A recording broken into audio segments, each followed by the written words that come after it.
Buenas tardes. La charla de hoy es de atención centrada en la persona y tenemos el gusto de contar con la presencia de la doctora Mariela Garani, especialista en medicina familiar y magíster en efectividad clínica. Es médica de planta del Servicio de Medicina Familiar del Hospital Italiano de Buenos Aires. También trabaja en el Departamento de Medicina Ambulatoria o de Atención Ambulatoria de este hospital, desempeñando funciones relacionadas con la gestión de la calidad y de la atención médica. Es investigadora adscripta del Departamento de Investigación de la misma institución y fue directora nacional de calidad en servicios de salud y regulación sanitaria hasta enero del 2020. Bueno, Mariela, cuando quieras. ¿Qué tal? Gracias, Anastasia. Buenas tardes. Gracias a la Sociedad Argentina de Reumatología por permitirme estar en contacto con todos ustedes. Y bueno, y a pesar de que no nos podamos ver en este momento las caras y no estemos enfrente, qué bueno que podamos hacer de esta charla un espacio fructífero para todos. Así que bueno, la idea de hoy es hablar de atención centrada en la persona y específicamente de un punto que es la piedra angular de la atención centrada en las personas, que es la toma de decisiones compartidas. Quizás muy pocos, me atrevo a decir, han tenido contacto con este tema, pero bueno, creo que digamos, es un buen momento para empezar a hablar de esto. Y si bien sí, ya es más conocido lo que implica la atención centrada en la persona, cuyos fundamentos básicos tienen que ver fundamentalmente con el acceso al cuidado, con el respeto a los valores, preferencias y necesidades de las personas, el cuidado integrado, entendiendo por eso, digamos, concebir a la persona como un todo y no solamente, digamos, un órgano enfermo o un sistema enfermo, donde uno le puede dar a la persona información clara y de alta calidad, pero al mismo tiempo que también las personas que están cuidando de esa persona, o sea, los profesionales de la salud, también puedan interactuar entre ellos con información clara para cuidar mejor al paciente, atendiendo siempre el confort físico y el confort emocional de la persona que tenemos delante. Y eso también implica el involucramiento de esa persona paciente y de los miembros de su familia o, digamos, de las personas significativas en el cuidado. Y obviamente también implica continuidad en el cuidado, es decir, seguir la atención de esa persona a través del tiempo y a través de las transiciones en los diferentes ámbitos de cuidado. Hoy en día, los modelos que tienen que ver con la atención en salud, con los sistemas de salud, tienden a tomar estos principios como los principios que guían sus funciones, con algunas instituciones que ya, digamos, hace tiempo han empezado a trabajar en esto y estos son los principios que lo guían. Como dijimos, acá vamos a hablar específicamente de lo que sería la toma de decisiones compartidas, que ocupa, digamos, varias áreas de lo que llamamos atención centrada en las personas.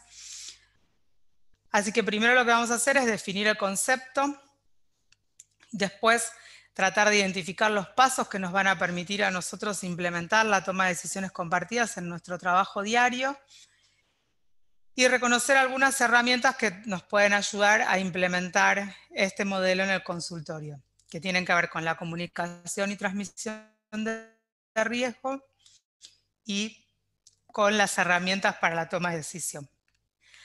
Entonces, acá, cuando estamos en vivo, yo pregunto, bueno, ¿cómo es que uno toma decisiones en la vida, digamos? Cuando uno quiere decidir a qué escuela va a mandar a sus hijos, digamos, ¿cómo es que toma esa decisión?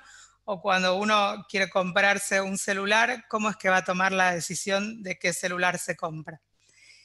Y entonces, bueno, vemos que primero uno tiene que saber cuáles son sus necesidades, ¿sí? ¿Qué es lo que quiere, qué es lo que a uno le importa? Si vamos a hablar de comprar un teléfono, uno tiene que saber si va a querer un teléfono con pantalla chiquita o con pantalla grande, o si quiere que tenga mayor definición para ver multimedia o jugar a los jueguitos, o si le interesa que no sea frágil y que se pueda caer sin romperse.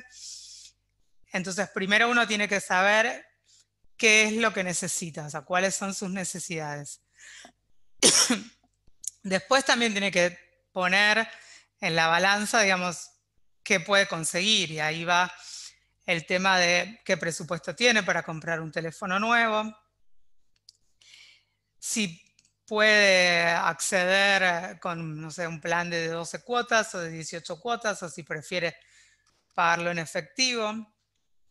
También tendrá que ver, digamos, si la compañía telefónica que tiene está ofreciendo alguno en particular y le permite, por ejemplo, tener alguna facilidad de pago. Y por otra parte también, no sé si todos, pero mucha gente se mete en internet o le pregunta a un amigo para tener referencia de si se compra, no está auspiciada por nadie esta charla, pero digamos, para ver si se compra un teléfono, un iPhone, o si se compra un teléfono con Android, o lo que fuera. Entonces, o se mete en internet, investiga y ve los reviews de la gente que se dedica a esto, o le pregunta a un amigo, che, ¿a vos cómo te resulta ese teléfono? Pero básicamente, digamos, uno pone en consideración la necesidad que tiene, en otro lado el contexto, y por otro lado se informa de cuáles son los productos. Y finalmente, tomando todas estas consideraciones, finalmente llega a la decisión de qué teléfono comprarse, que obviamente va a ser la mejor decisión para esa persona que estuvo haciendo todo esto que estuvimos comentando acá. Y uno se pregunta por qué si uno elige un teléfono de esta manera, o si uno elige a qué escuela van los chicos de una manera similar, ¿por qué uno no podría, digamos, hacer algo similar para lo que tiene que ver con el cuidado de la propia salud? Entonces, ahí vamos a, digamos, lo que propone la toma de decisiones compartidas, que es tomar decisiones mirando, digamos, estos aspectos importantes.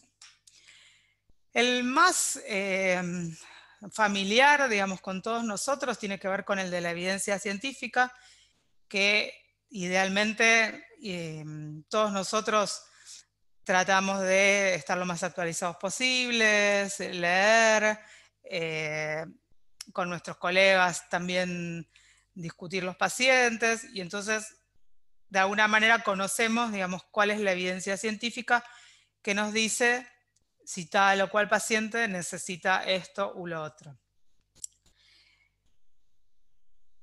El contexto también es importante, porque es importante saber si el paciente, digamos, puede hacer lo que nosotros le vamos a indicar que haga, ¿sí?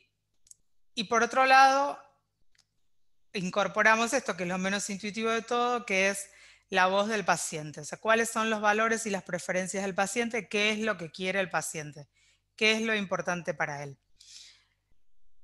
Entonces, si nosotros incorporamos estos tres aspectos a la toma de decisiones en salud, ya sea para indicar un test diagnóstico o un tratamiento, o todas las decisiones que uno toma,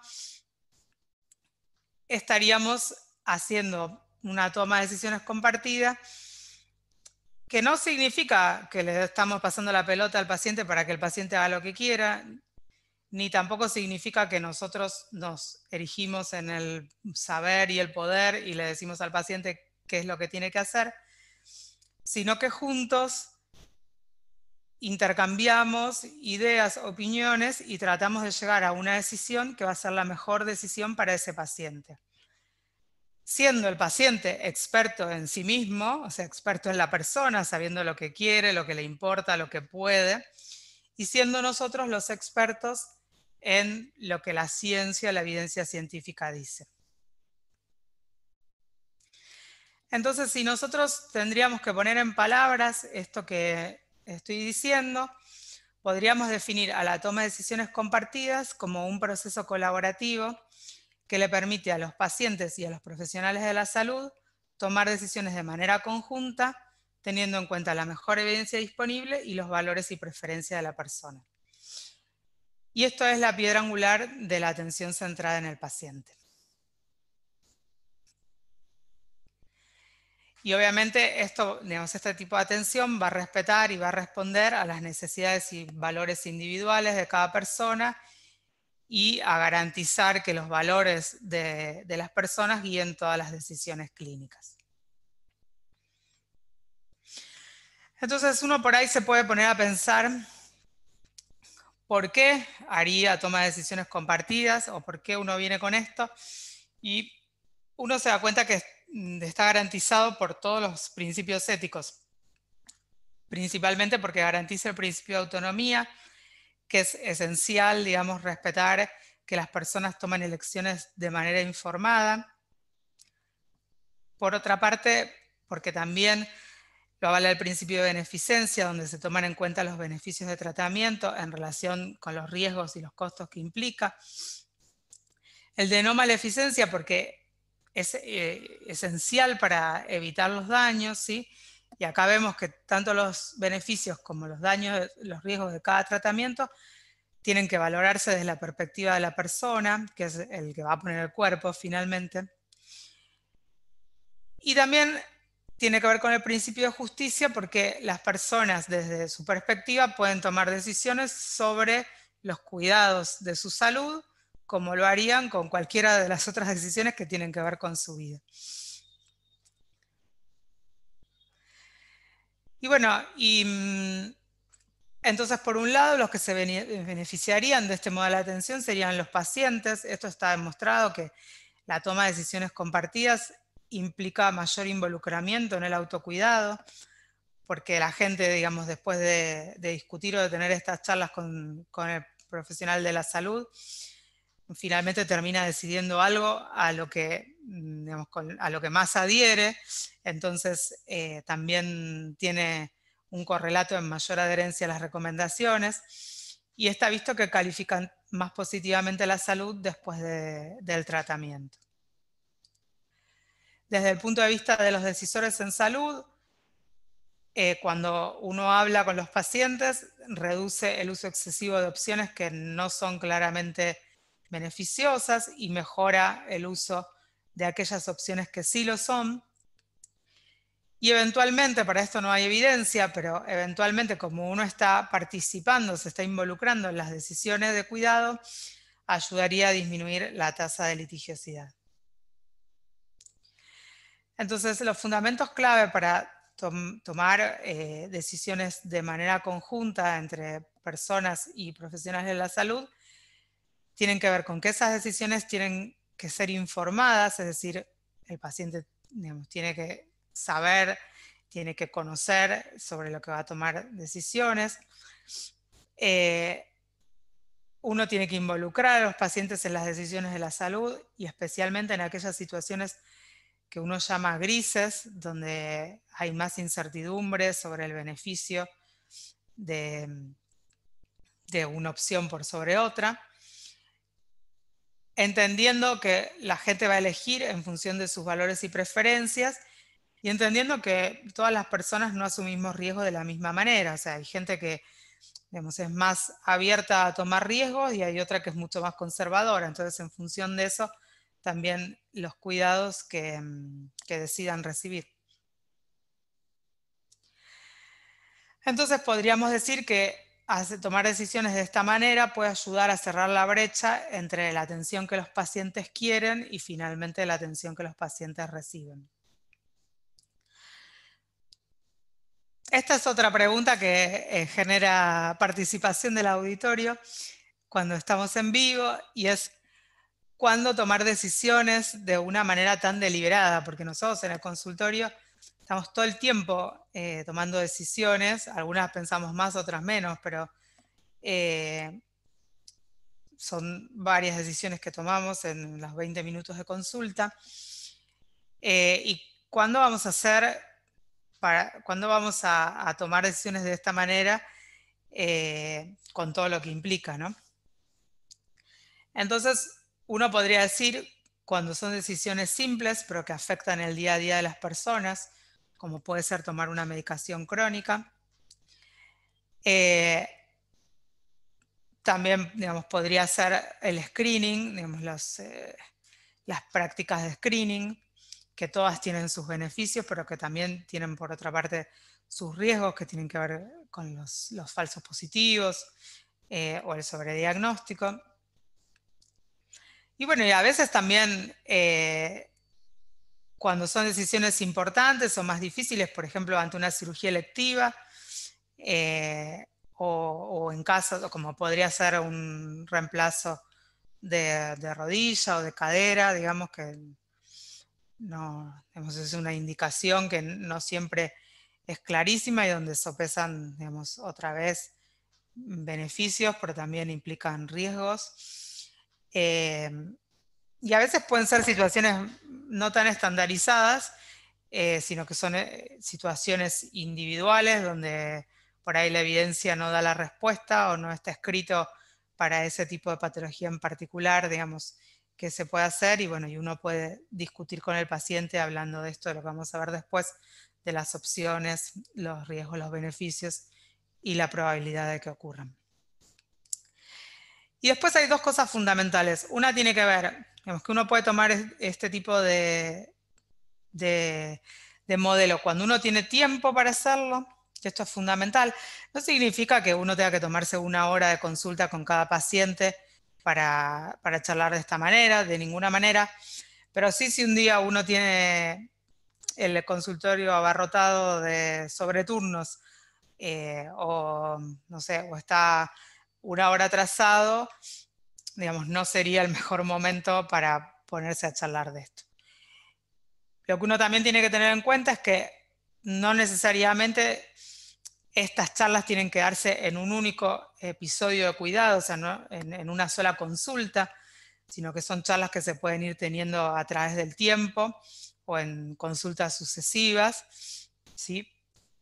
Pero bueno, pero sí está visto que se consume un poco más de tiempo de hablar de esta manera. Y la otra y fundamental condición es que el paciente quiera participar, porque muchas veces sucede que, que el paciente, digamos, termina diciendo, no, bueno, pero decida usted, o hay gente que está muy, muy abocada al modelo paternalista con el que también estamos familiarizados la mayoría de la comunidad de los profesionales de la salud en estas tierras. Entonces, si el paciente no quiere participar, por más que uno después vamos a ver, digamos, las maneras de invitarlo a participar, digamos, si el paciente no quiere, no quiere y digamos, estaría contraindicado intentar hacerlo participar si ya, digamos, su deseo es que no. Obviamente no vamos a tomar decisiones de esta manera en cosas que, o sea, no en la urgencia, no en la guardia, un paciente que viene infartado con super nivel de ST, uno no le va a preguntar si quiere angioplastearse o no, o cosas, digamos, donde está demostrado que el beneficio de alguna intervención es muy superior por el de otras, ¿sí? Esas claramente no son situaciones donde aplicar este modelo. Entonces acá, digamos, yo le escribí, digamos, 2 casos clínicos, pero la realidad es a modo de ejemplo para evocar lo que probablemente, digamos, ustedes van a traer muchos ejemplos de estos del consultorio, de la diaria.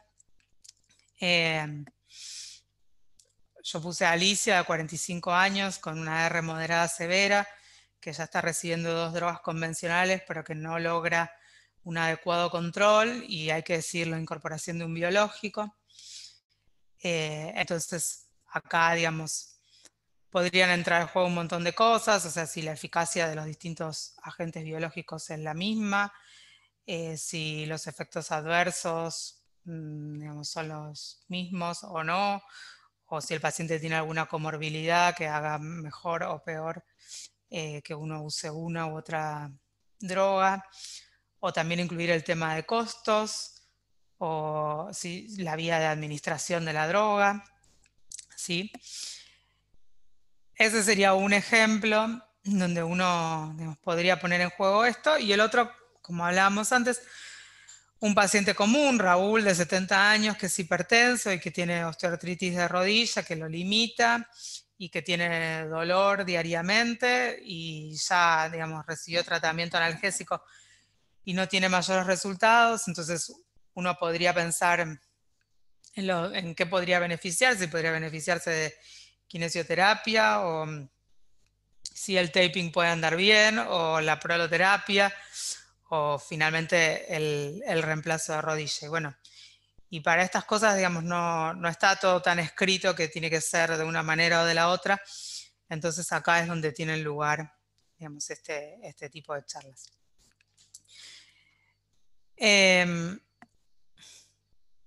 Entonces podríamos resumir que el proceso de toma de decisiones compartidas tiene que ver con una persona que nosotros solemos llamar paciente, que viene con preferencias previas, o sea, tiene sus ideas, sus conceptos, a la cual uno lo invita a participar, de involucrarse en las decisiones que va a tomar sobre su salud, donde siempre existe más de una opción a tomar, o sea, no es que por lo general siempre hay más de una o dos opciones, incluso la opción de no hacer nada también a veces es una opción válida.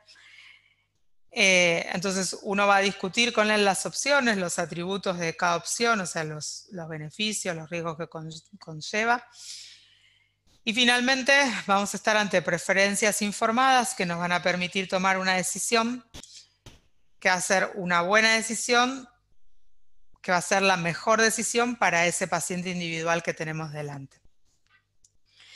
Y a veces podemos usar esto, que lo vamos a ver más adelante, que son soportes para la toma de decisión o ayuda para la toma de decisión, que ya vamos a ver, digamos, más adelante de qué se trata.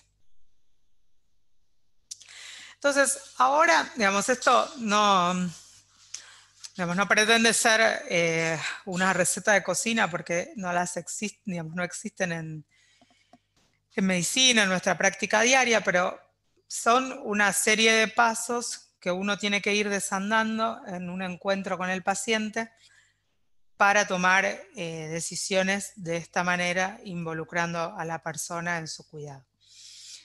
Esto se puede dar, digamos, el orden es como una guía para que uno tenga en cuenta en la cabeza cuando tiene el paciente adelante, pero bueno, no necesariamente tiene que ser así en estos 6 pasos que yo voy a mostrar acá. Y también, digamos, como dije antes, no todo tiene que ser en un único evento de cuidado, o sea, uno las puede discutir en diferentes consultas. Y a veces, digamos, uno puede olvidarse alguna o predomina otra, ¿sí? Pero bueno, lo primero que tenemos que hacer es invitar a la persona a participar, ¿sí? Por esto que decíamos que en general la gente no suele pensar que puede participar de las decisiones sobre su salud. Tiene que haber un problema que nosotros tenemos que acordar con el paciente, o sea, tenemos que resumirlo y sintetizárselo. O sea, acá hay un problema que tenemos sobre el cual hay que tomar una decisión. O sea, el problema puede ser que tiene 200 de LDL y, digamos, y entonces hay que decidir o no la incorporación de una estatina, por ejemplo. Uno después tiene que introducir la idea de las opciones y hablar de que por más que uno lea y no sé, se levante a la mañana y a la noche y lea todas las revistas científicas, digamos, la medicina en sí tiene mucha incertidumbre. Entonces siempre, en todas las decisiones que tomemos, siempre va a haber algo de incertidumbre, a veces más, a veces menos.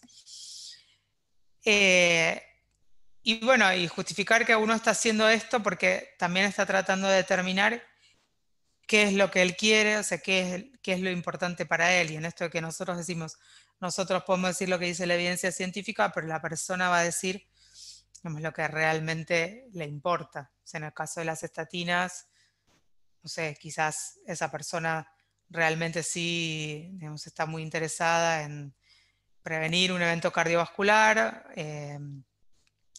o capaz en este momento está desocupado y no puede comprar las estatinas y ahora, digamos, le interesa poder darle de comer a los hijos y no tiene la cabeza para pensar en esto, o sea, no es el momento, o capaz falleció el esposo y, y tampoco es el momento para ocuparse de la estatina, entonces esos igual son como escenarios un poco radicales, pero la idea es esa, ¿sí?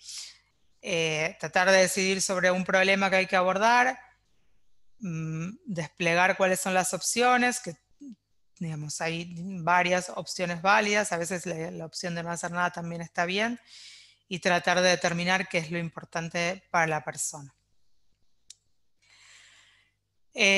Cuando uno presenta las opciones, digamos, uno puede hacer una lista de opciones, describir el riesgo, el beneficio de cada una de ellas, explorar qué es lo que piensa. Seguimos con la estatina, bueno, alguna gente puede tener la idea de sé que las estatinas hacen mal al estómago o que si las empieza a tomar, la va a tener que tomar durante toda la vida y si un día decide no tomarla, no va a poder tomarla. Bueno, uno tiene que chequear, digamos, cuáles son las ideas que también tiene la gente acerca de cada una en este caso, de las opciones de tratamiento. Y después, a veces es muy útil la introducción de una herramienta de ayuda para la toma de decisión. Esto, digamos, ¿qué sería? Ustedes vieron que por más que otra vez seamos los más afilados en una cosa o la otra, para definir cuáles son los beneficios que trae, digamos, cada intervención o cuáles son los riesgos que trae cada intervención, los efectos adversos de la medicación. O sea, son muchos números y a veces uno no los tiene presentes todos al mismo tiempo. Entonces, estas herramientas de ayuda para la toma de decisión lo que hacen es tratar de sintetizar de alguna manera toda la información de una manera clara que pueda ser entendida por la persona y bueno, y obviamente por el médico, para que sea una ayuda para el médico en el momento de la consulta o después, digamos, para dar este tipo de conversaciones. Y hay herramientas de ayuda para la toma de decisión que se pueden usar en la consulta misma como una guía para el médico y hay otras que se pueden usar, digamos que uno se las da al paciente para que las lea en casa, digamos, y charlar la próxima, por decirlo así. Entonces, bueno, acá va para lo que nos ayudan estas herramientas, es para dar información sobre riesgos y beneficios. Cuando uno habla de dar información, uno intenta que la información sea siempre balanceada, porque digamos, la manera en que las personas perciben el riesgo, dependiendo de cómo uno se los presente, digamos, también es muy variable. Esto de dar información balanceada significa que, por ejemplo, si yo estoy hablando de un procedimiento al que el paciente, digamos, tenemos que decidir si se somete o no, y decimos de este procedimiento, de 100 personas como usted que se someten a este procedimiento, 97 les va bien y 3 se mueren, digamos, eso sí sería una información balanceada. Pero si yo digo de 100 personas como usted que se someten a este procedimiento, 3 se mueren, y bueno, ahí es como que estaría induciendo un poco a la idea de que no es tan bueno someterse a ese procedimiento. Lo mismo que yo digo, si a 100 personas como usted que se someten a este procedimiento, a 97 le va bien, no estoy diciendo que hay 3 que se mueren. Entonces, tratar de dar siempre la información, digamos, de una manera balanceada. Después, más adelante lo vemos de vuelta. usar números más que palabras, porque a veces uno dice, no, bueno, esto no da muchos efectos adversos, esta medicación. Y en realidad mucho, poco, digamos, es una cuestión bastante relativa y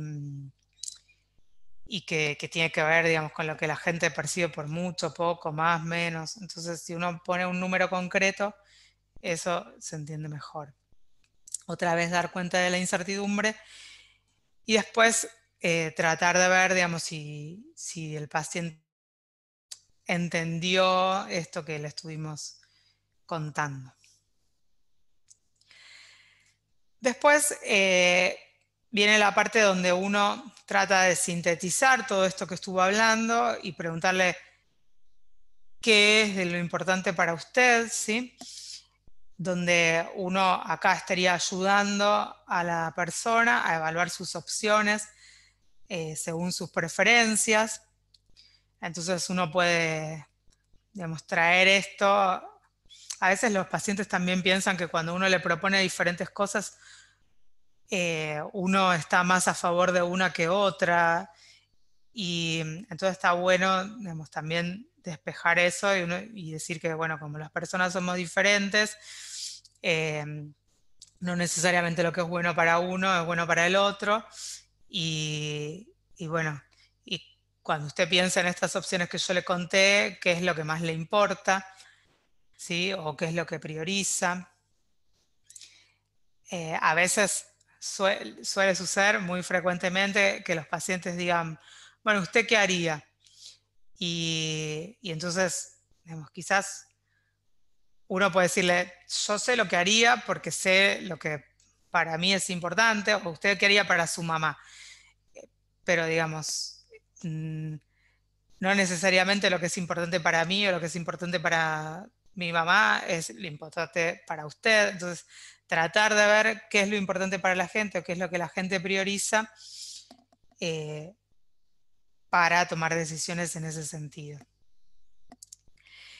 Y muchas veces, o sea, uno tiene que facilitar estas charlas, estos diálogos. A veces las personas no son tan, ¿cómo les puedo decir? No son tan elaborativas como para decir, bueno, me importa esto o yo priorizo tal cosa. Entonces, a veces uno en el relato, en todo lo que uno va hablando, uno puede decir, bueno, en función de todo lo que le escucho decir, lo que a mí me parece es que a usted quizás le vendría bien hacer tal cosa, ¿qué le parece esto? Como para, digamos, de alguna manera interpretar al paciente a lo que quiere decir y, bueno, y obviamente pedir el aval si eso es así o no, ¿sí?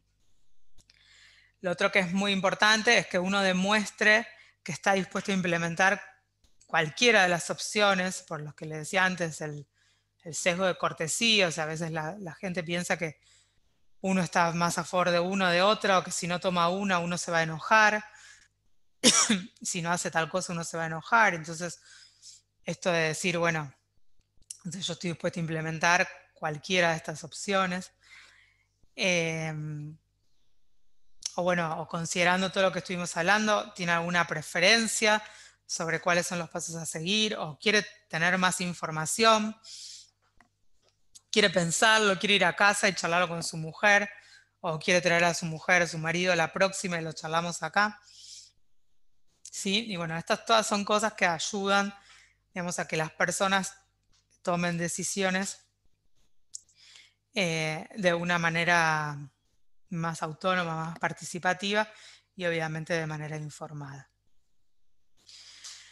Y bueno, uno después tiene que ayudar con la implementación, esto que hablábamos de acompañar, de hablar, digamos, sobre, bueno, ahora cómo serían los pasos a seguir. Y otra cosa que es muy importante es que uno dice, ok, la decisión que uno toma hoy, digamos, también se puede rever y ante cualquier, digamos, inquietud o eventualidad, uno puede volver a discutir y puede cambiar la decisión que tomó, ¿sí? Y eso también es muy importante.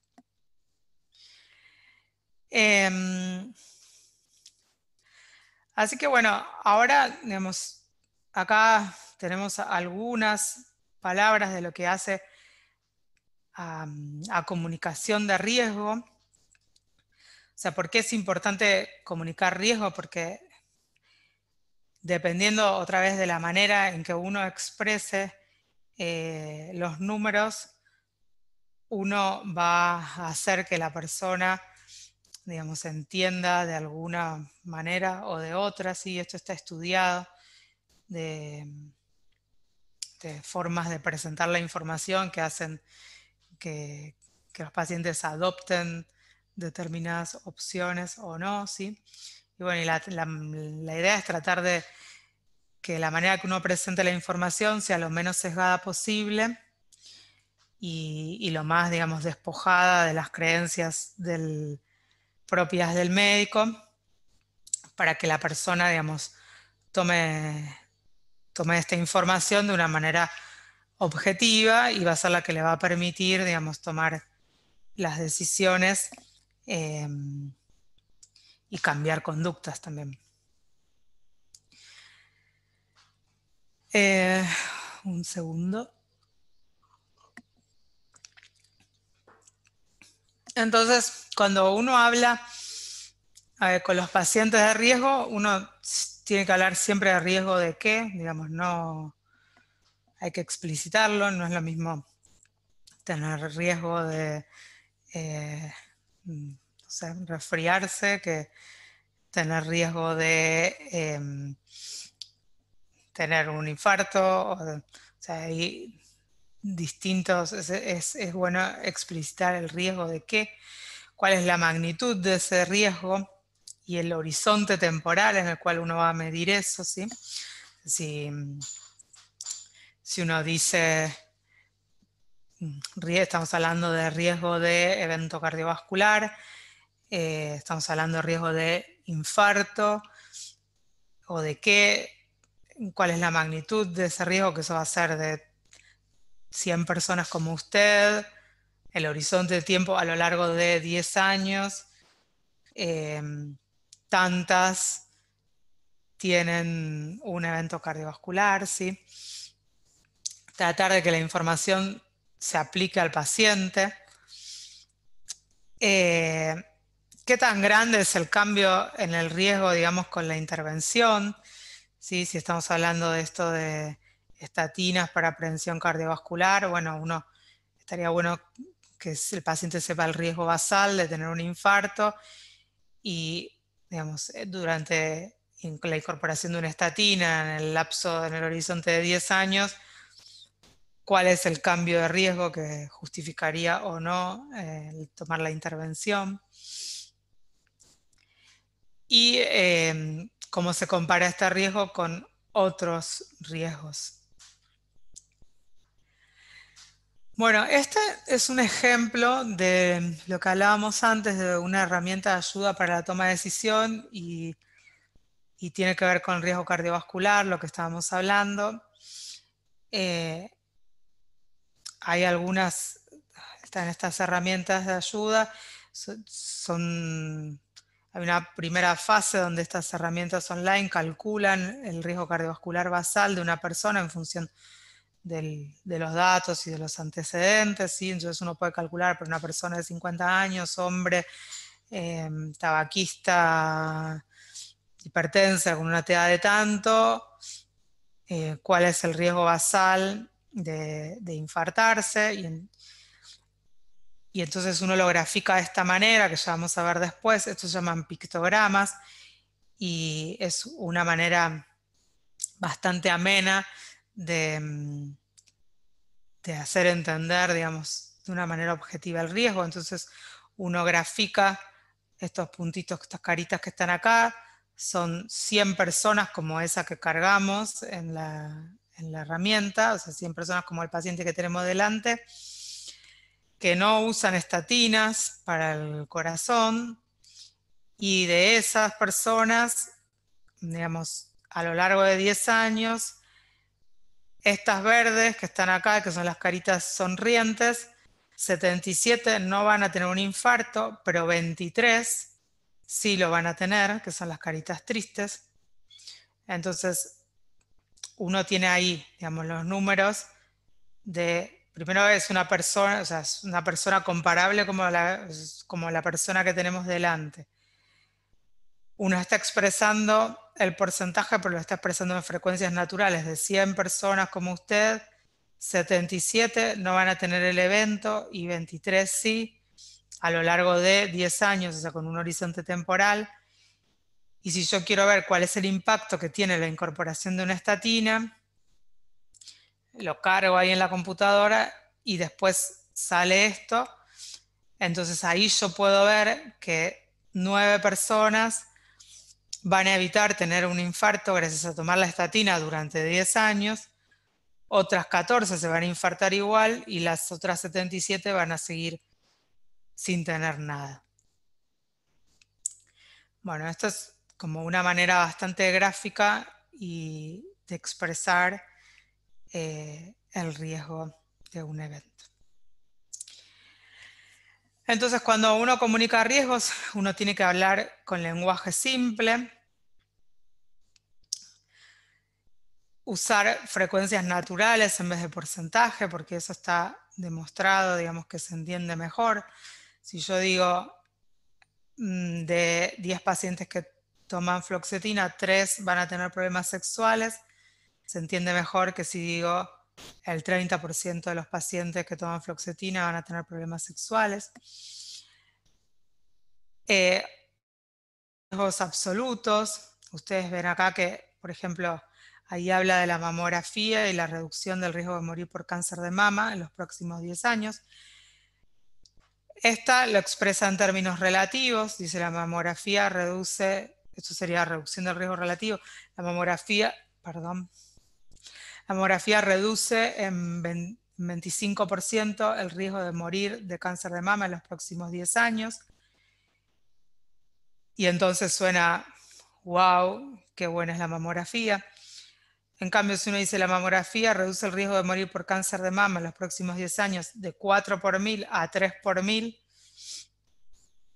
ahí es como que uno ya, digamos, dice, bueno, si bien todavía es medio difícil de entender lo que significa, pero parece que el tamaño del efecto es menor.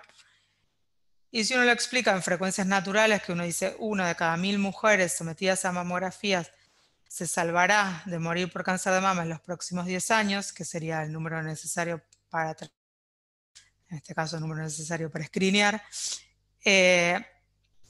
ahí ya vemos que se entiende mejor y se toma más dimensión de realmente lo que sería el beneficio de la mamografía para prevenir cáncer de mama.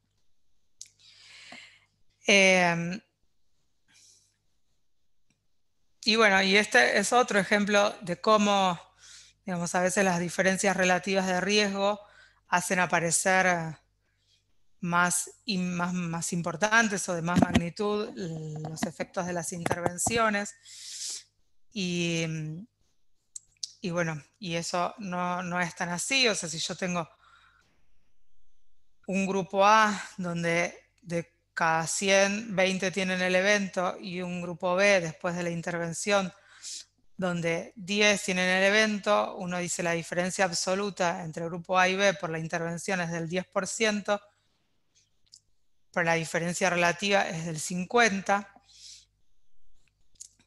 Y si uno dice, o sea, acá ya no de 100 personas, sino de 1000 personas, 2 tuvieron el evento, que es un 0,2%. Y en este grupo después de la intervención, 1 de cada 1000 tuvieron el evento, la diferencia absoluta es súper poca porque es 0,1%, pero la diferencia relativa sigue siendo del 50%.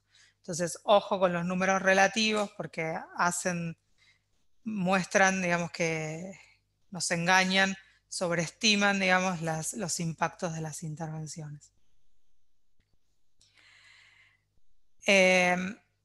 Lo que hablábamos antes de la presentación balanceada, que, digamos, esto de uno siempre trata de hablar de las frecuencias naturales y pone de 100 personas como usted que operamos, 97 sobreviven, 3 mueren, o sea, dar lo bueno y lo malo, digamos, para que no sesgue ni para un lado ni para el otro.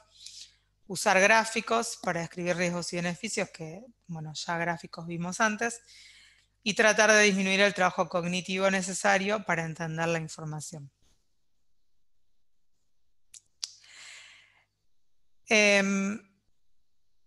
Y acá otra vez volvemos a la herramienta de ayuda para la toma de decisión. O sea, las herramientas de ayuda para la toma de decisión no son una condición sine qua non para que se dé la toma de decisiones compartidas. Lo que hablábamos antes del proceso de la toma de decisiones compartidas tiene que ver con un intercambio entre médico y paciente, entre el profesional de la salud como experto en el tema, digamos, de médico que lo aboca, y el paciente como experto en sí mismo. Y tratar de tener un intercambio de información para, digamos, que el paciente como persona experta en saber qué es lo que quiere, qué es lo que le importa y qué es lo que prioriza, y el médico sabiendo, digamos, lo que dice la evidencia científica sobre lo que le va a ir mejor, tomar una decisión que sea la mejor decisión para ese paciente. A veces uno puede introducir en este tipo de consultas una herramienta que puede ayudar a la toma de decisión. Y como hablábamos antes, estas herramientas pueden ser usadas adentro del consultorio en la misma entrevista, o a veces son herramientas que el paciente las lee cuando está fuera de la consulta. Algunas pueden ser, digamos, folletos más o menos extensos, otras a veces son recursos web donde el paciente va leyendo y contestando, y en función de eso es algo dinámico que lo va llevando a un resultado. Y las que se usan adentro del consultorio, más que nada tienen que ver con, por decirlo de alguna manera, una ayuda de memoria para el médico para representar, digamos, riesgos y beneficios de cada una de las opciones de tratamiento, y también, digamos, ayuda visual para el paciente para entender el riesgo de una manera más gráfica y con menos palabras. Entonces lo que hacen es tratar de ayudar a este involucramiento de la persona y a que la persona, digamos, participe en las decisiones de su tratamiento, lo que hablamos hasta ahora. Yo puedo entender, o sea, yo vengo del ámbito de la medicina familiar. Nosotros charlamos bastante con la gente, o bueno, no sé, o decimos que charlamos bastante. Hay terrenos que son, digamos, más áridos para aplicar esto. Pero bueno, en el tema de la reumatología, digamos, si bien puede sonarles ajeno, yo creo que también, digamos, puede ser bastante útil. Acá yo les puse un par de links que tienen que ver, bueno, este último es sobre la herramienta de ayuda a la toma de decisión sobre la incorporación de estatinas o no, que es una herramienta desarrollada por la Mayo Clinic, que lo que hace es calcular el riesgo cardiovascular y ver antes y después de la intervención de estatinas, digamos, cómo se modifica el riesgo. Lo mismo uno puede jugar, también a veces está bueno para el paciente, si deja de fumar o no, o sea, le saca el clic de tabaquista, entonces ve que tiene más impacto. Por lo general, la gente que no tiene tanto riesgo, digamos, por ahí tiene más impacto dejar de fumar que tomar la pastilla, pero digamos, eso está bueno también para que la gente, digamos, de alguna manera tome relevancia, que quizás pueda hacer otra cosa que no necesariamente tomar la pastilla, que le va a cambiar, digamos, en ese caso, el riesgo de tener un infarto. O sea, ahí pueden entrar y chusmearla. La Mayo Clinic tiene otra que también está muy buena, que tiene que ver con el tratamiento de la osteoporosis. En este link de acá, que ahora se los cuento y después creo que nos da el tiempo, entramos y miramos un poquito. En este link de acá es como un repositorio de estas herramientas de ayuda para la toma de decisión. Esa gente como que hizo una guía telefónica y la mantiene actualizada de todas las herramientas que hay para ayudar a tomar decisión de varias patologías. Esta es una ayuda para la toma de decisión genérica.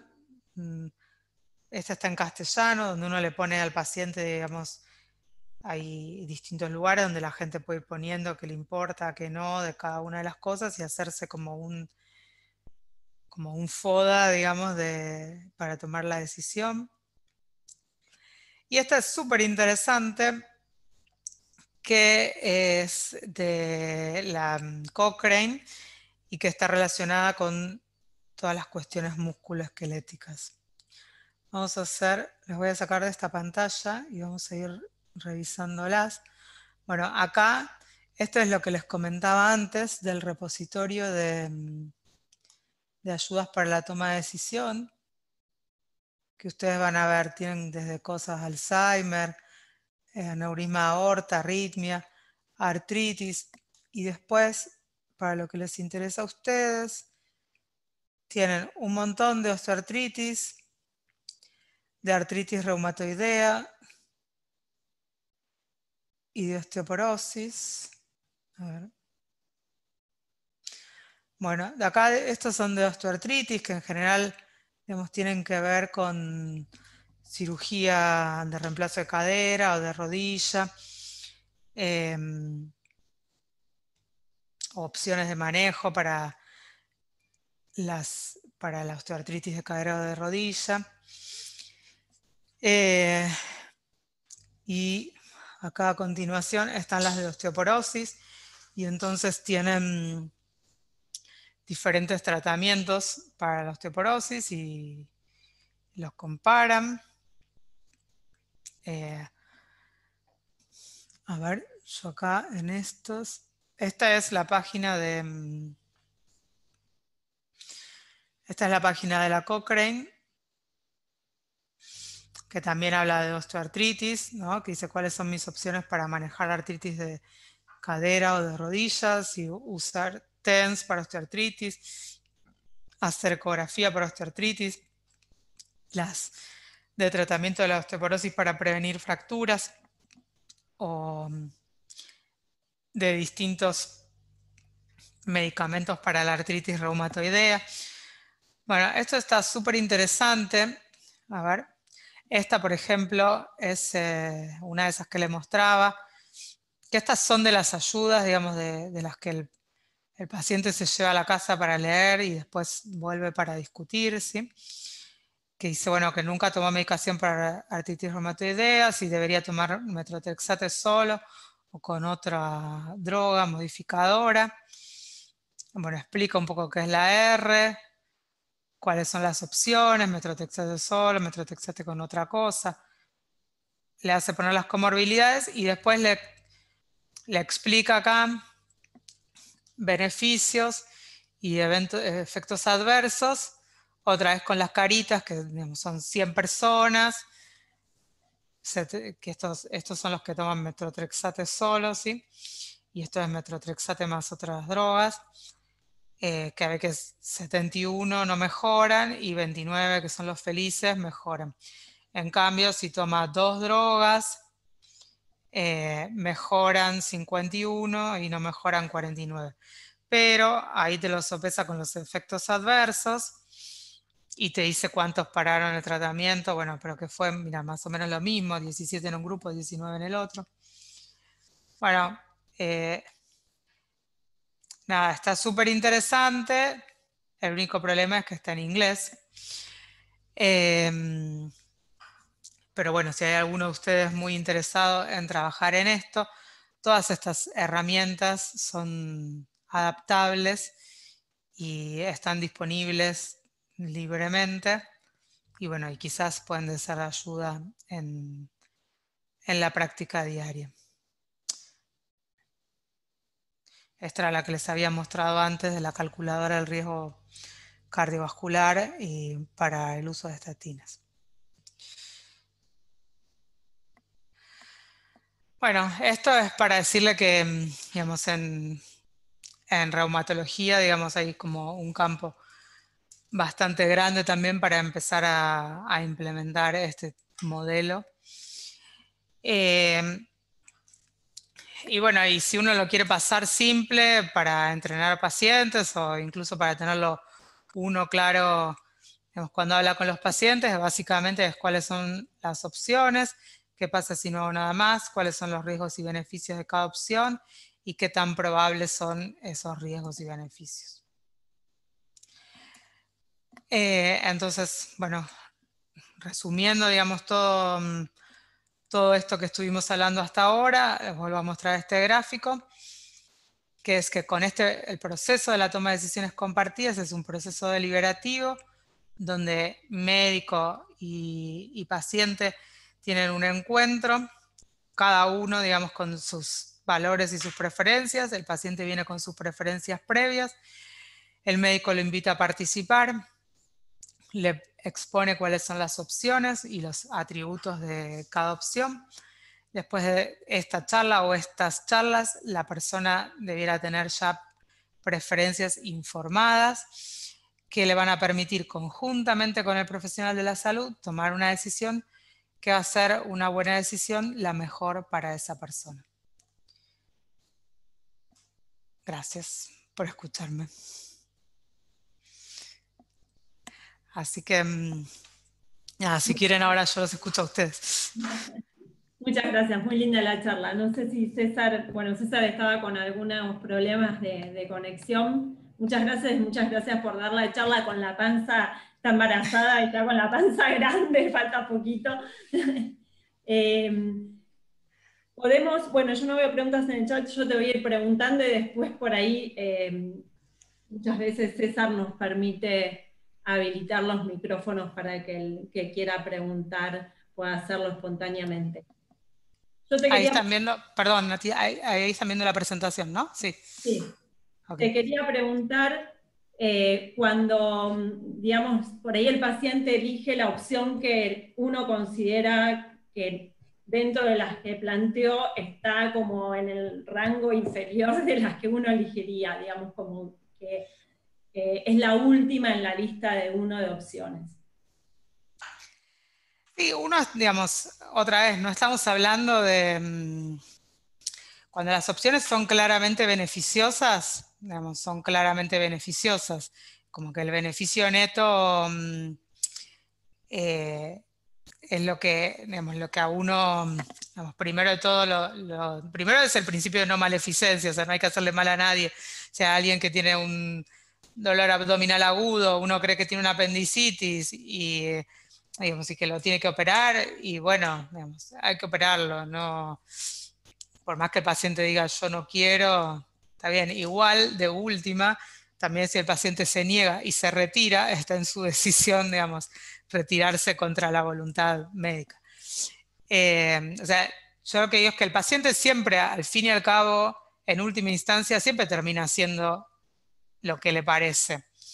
Entonces está bueno que elija hacer lo que le parece, pero al menos informadamente, o habiendo tenido esta charla, digamos, y capaz digamos, más en sintonía con lo que le va a hacer bien, entendiendo por le va a hacer bien lo que nosotros consideramos a qué es bueno para el paciente. ¿Se entiende? Entonces, si uno, digamos, presenta opciones y que son más o menos equivalentes en cuanto al beneficio, ¿no? Y bueno, capaz hay alguna que es menos atractiva, pero el paciente dice, bueno, no. Y a veces es no. O sea, si yo tengo un paciente con 191, como decía, 100, 200 de LDL, fuma, tiene 50 años y su riesgo cardiovascular me va a dar alto y yo sé que esa persona tiene que tomar una estatina, yo hago todo esto, digamos, y claramente tiene indicación de estatina porque lo dicen las guías, pero finalmente la persona decide que no va a tomar estatinas y bueno, es la autonomía de la persona, digamos. No sé si te responde. Sí, perfecto. A veces, digamos, uno también, justamente, es como que uno tiene más herramientas para negociar con esto, porque si a uno igual no debiera tomarlo como para usar estas cosas para que el paciente haga lo que uno quiere que haga, ¿no? Pero simplemente con informarlo, por ejemplo, a ese uno le presenta y qué sé yo, y, o sea, tiene 25 de riesgo cardiovascular a 10 años y claramente tiene que tomar una estatina, bueno, como que uno por ahí lo puede traer todo el tiempo, eso a la consulta y tratar de lograr para que deje de fumar o tratar de lograr para que tome la estatina o que capaz ahora no es el momento porque ahora no sé, no quiere tomarla porque yo qué sé, porque no tiene plata para comprarla, H, B o Z, pero uno lo puede seguir trayendo y lo puede seguir hablando y de última seguir trabajando con esa persona para disminuir el riesgo de evento cardiovascular. ¿Y vos crees que es aplicable en diferentes ámbitos de atención? A veces el ámbito de atención privado o en el consultorio de una obra social que tenés por ahí más pacientes citados por hora, lo hace más complejo. Sí, yo no sé, digamos, en nosotros, yo trabajo con turnos cada 20 minutos. No sé, digamos, ustedes si trabajan cada 10 o por lo menos en el hospital donde yo trabajo, los turnos creo que son de 15 minutos para los reumatólogos. No sé ustedes cómo se manejan con los horarios de los turnos. No, por ahí es variable según si uno está trabajando, qué sé yo, en el hospital o si estás trabajando para una obra social de un sanatorio, por ahí los turnos son cada 15 minutos y tenés por ahí algún sobreturno que surge. Sí, a ver, el tiempo yo creo que agrega unos 5 minutos más a la consulta, lo que dicen los trabajos, digamos, igual a veces puede ser un poquito más porque uno, eso es lo que dicen, lo que está escrito. Eh, pero claramente demanda un poco más de tiempo que uno tiene que tener disponible.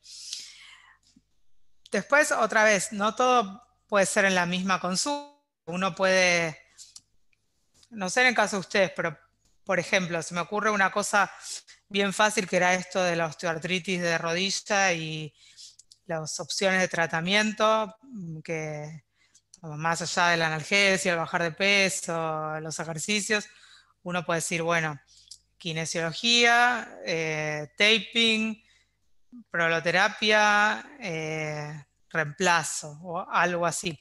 Digamos, y hay otras que yo no se los mostré que se llaman grillas de opciones, donde uno pone el problema y después pone los diferentes tipos de opciones y lo que mejora, digamos, cada una de ellas. Entonces uno tiene ahí toda la información sistematizada, ¿no? Con los pros y los contras de cada opción. No sé, kinesiología, usted tiene que ir, no sé, 2 veces por semana al hospital a hacerse esto. Mejora tanto a 6 meses, no sé, de 100 pacientes, 20 dicen que están igual, el resto mejoraron. Bueno, digamos, uno puede entregarles, si ustedes se sistematizan para las cosas que ven ustedes, eso o reemplazo de cadera, reemplazo de rodilla, bueno, de osteoporosis. Hematólogos, ¿Eh? cuando están para reemplazo se lo mandamos para el hematólogo y en general. Claro. Y digamos, si por ahí pueden trabajar con eso para las cosas más comunes, pero le dan al paciente, bueno, esto para que lo lea y después viene y lo discuten, bueno, es una manera de que le das un poco el juego al paciente, quizás no consumís tanto tiempo en la consulta, fue, lo leyó en la casa y volvió y charlás, digamos, algo cuando volvió. Eso es usando una de estas ayudas para tomar decisión, pero me imagino que va a haber en reumatología 1000 casos grises en todo lo que tiene que ver con los tratamientos de artritis reumatoidea, lupus Sí, ahí y lo todos los trato. grises que se abren. Sí, sí, sí, por ahí en, qué sé yo, en patologías de partes blandas o incluso, qué sé yo, hay en un montón de patologías que hay un montón de incertidumbre en el tratamiento. No, no tal vez en AR, en artritis reumatoidea por ahí hay un montón de ensayos clínicos y demás, pero en otras patologías sí hay mucha más incertidumbre. No sé, o sea, yo con respecto al tiempo digo esto, que uno no lo va a hacer cuando está abarrotado de sobreturnos, pero quizás sí está bueno hacerlo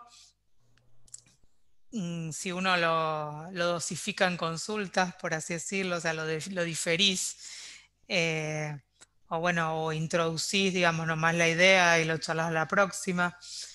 Eh, pues supongo que igual con el que le tenés que ajustar la medicación o decidir la medicación con estos grises que decís, supongo que también tenés que charlar. Entonces Sí, podrías charlar por ahí de alguna manera digamos, más estructurada, de tener pros, sí, contras. tal cual. Pueden abrir los micrófonos si quieren. No sé si quieren, claro, si alguien quiere hacer alguna pregunta directamente habilitando el micrófono, con el micrófono habilitado. No, no veo, ¿no? Bueno, perfecto. No. Bueno, muchas gracias, María. De Un nada, gusto. Y bueno, que estén esta, bien. gracias. Esta es la última charla del curso y las charlas van a estar disponibles en la página del azar por si alguno quiere, digamos, no pudo asistir a alguna de ellas y quiere escucharla. Bueno, muchas gracias. Chau, chau. Gracias. Gracias, Anastasia. No, Gracias, María. Gracias, hasta luego. Bueno, muchas gracias Gracias por todo. Gracias, beso.